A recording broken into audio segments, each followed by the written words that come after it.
Indefinite nouns in Arabic are generally recognized by tanween on or below their ending letter. For example, qalamun means pen. The tanween on its ending letter indicates that it is an indefinite noun. So its translation is a pen. Similarly, baytun means a house. Madrasatun means a school. Waladun means a boy. And bintun means a girl. To make an indefinite noun definite, such as qalamun, we prefix the definite article al to the noun. When we do this, the tanween on its ending letter is dropped, leaving the noun with a short vowel. So the noun qalamun becomes al-qalamu, meaning the pen. Likewise, al-baytu means the house. Al-madrasatu means the school. Al-waladu means the boy. And al-bintu means the girl.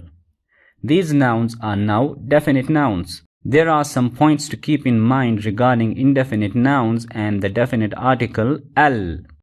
Point number 1.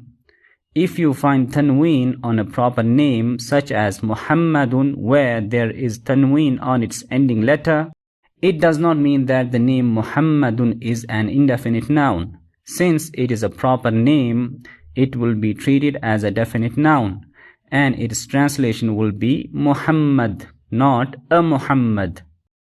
Point number 2. If there is a tanween on an adjective, it won't be translated like other indefinite nouns. For instance, jadidun, which means new, will not be translated as a new. Rather, it will be translated simply as new. For example, in the phrase kitabun jadidun, where kitabun means a book and jadidun means new, the translation of this phrase will be a new book. Unlike in English, the adjective in Arabic comes after the noun. Likewise, in waladun tawilun, where waladun means a boy and tawilun means tall, the whole phrase is translated as a tall boy. Similarly, qalamun qadimun means an old pen, and baytun jamilun means a beautiful house. Point number 3. The definite article al cannot be prefixed to proper names, such as Muhammadun, because this noun is already a definite noun, so saying al-Muhammadu is completely wrong. The definite article al is prefixed only to indefinite nouns.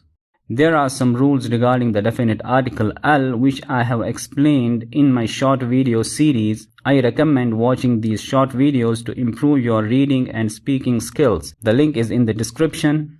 I hope you learned something new from this video. If you find it helpful, please consider liking the video and subscribing to my channel. Your support is crucial as this channel is new and needs your encouragement to grow. Wassalamu alaikum wa rahmatullah.